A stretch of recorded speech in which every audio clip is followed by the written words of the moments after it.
যার যতটুকু পিপাসা পায় সে ততটুকুই পানি পান করে, আর বাকি অবশিষ্ট পানিগুলো অনায়াসেই ছুঁড়ে ফেলে দেয়। এতে কষ্টের কি আছে? তুমি কারোর তৃষ্ণা মেটাতে পেরেছ, এটাই তো তোমার সার্থকতা, আর এটাই তোমার মহত্ব।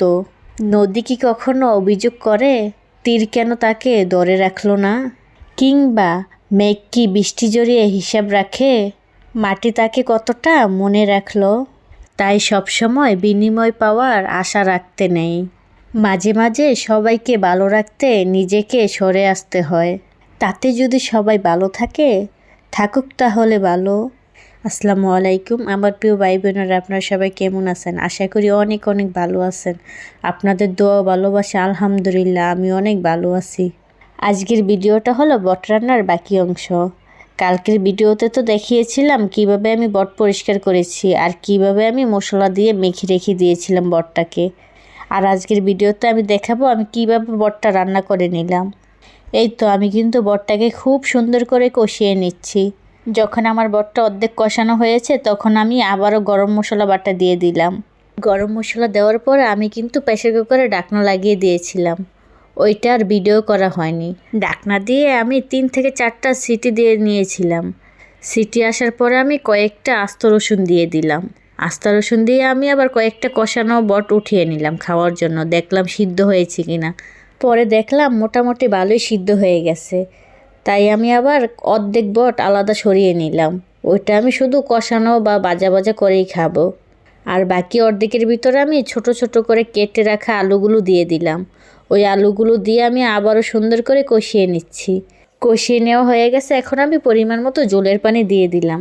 কারণ আলুটা দিতে হয় আমার মেয়ের জন্য। আমার মেয়ে আবার আলু ছাড়া খেতে চায় না।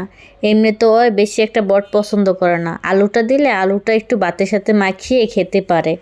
আর আমার কাছে আলু দিলে ভালো লাগে না, তাই আমারটা আমি আলাদাভাবে সরিয়ে রেখেছি। ওইটা আমি শুধু বুনা বুনাই খাবো। এই তো আলু দিয়ে একটু জুল জুল করে রান্না করে দিয়েছি মেয়েকে। মেয়ে তো এটা দিয়ে ভাত খেয়ে নেবে। আর এটা হচ্ছে আমারটার ভিতরে কিন্তু আলু নেই। আমার দুইটাই রান্না হয়ে গেছে। এখন আমি কিন্তু খাবারগুলো টেবিলে রেখে দিয়েছি। রেখে দিয়ে আমি দুপুরের খাবারটা খেয়ে নেব। আজকে শুধু বট রান্না করিনি, সাথে কিন্তু আরও 2 রকমের ভর্তাও ছিল। একটা ছিল মাছের ভর্তা আর একটা ছিল টমেটোর ভর্তা। আমি কিন্তু প্রথমে ভর্তা দিয়ে খেয়ে নেব। আমার কাছে সবচেয়ে তো পছন্দের খাবার হচ্ছে ভর্তাই। তাই আমি প্রথমে ভর্তা দিয়ে ভাত খেয়ে নেব, তারপরে আমি খাবো বট দিয়ে। এই তো আমি প্রথমে মাছ ভর্তাটা মেখে নিয়েছি, মাছ ভর্তা দিয়ে খেয়ে নিচ্ছি। আমরা বাঙালি ভাই, আমাদের পোলাও মাংস কুরমা থেকে ভর্তা ভাতই বেশি পছন্দের। কি বলেন আপনারা? যাদের আমার মতো ভর্তা ভাত অনেক বেশি পছন্দের তারা কিন্তু কমেন্ট করে জানাতে পারেন। এই তো আমার ভর্তা দিয়ে ভাত খাওয়া শেষ। এখন আমি আবার বট দিয়ে মাখিয়ে নিচ্ছি ভাতগুলো। প্রথমে আমি একটু মাখিয়ে নিয়ে তারপরে রসুন দিয়ে একটু মাখিয়ে নিচ্ছি।